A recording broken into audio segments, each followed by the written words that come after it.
جی السلام علیکم ورحمۃ اللہ وبرکاتہ۔ ایک تھوڑا پریشانی والی خبر تھی، الحمدللہ اب نہیں ہے، آپ سے شیئر کرنا تھا،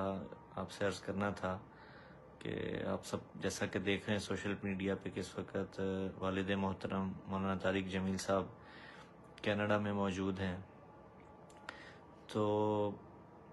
آج پاکستان کے وقت کے مطابق دوپہر 1 بجے اور رات کے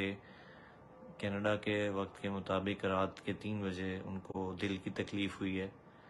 ہارٹ کا ایشو ہوا اور تھوڑا چیسٹ میں ان کے درد ہوا، سینے میں درد ہوا۔ اس کے فوراً بعد ان کو وہاں ہسپتال میں منتقل کیا گیا اور سارا ان کا پروسیجر الحمدللہ عافیت سے مکمل ہو گیا۔ تو اس وقت الحمدللہ وہ بالکل ٹھیک ہیں، سٹیبل ہیں، لیکن ابھی تک ہاسپٹل میں ہیں۔ تو آپ حضرات کی خدمت میں آنے کا صرف مقصد یہ ہے کہ آپ دعا کریں، چونکہ آپ کو پتہ ہے ایک اپنے گھر سے دور ہونا، فیملی سے دور ہونا، ہم لوگ یہاں ہیں وہ وہاں ہیں، تو یقیناً یہ تھوڑا پریشانی کا باعث ہے، لیکن الحمدللہ اللہ کا کرم ہے کہ وہ سٹیبل ہیں۔ تو میڈیا پہ آپ کو پتہ ہے مختلف افواہیں پھیل جاتی ہیں، سوشل میڈیا پہ خاص طور پہ، اس لیے میں خود حاضر ہو کے مناسب سمجھا کہ آپ کی خدمت میں عرض کروں کہ آپ سب جتنے بھی بہن بھائی میری بات سن رہے ہیں،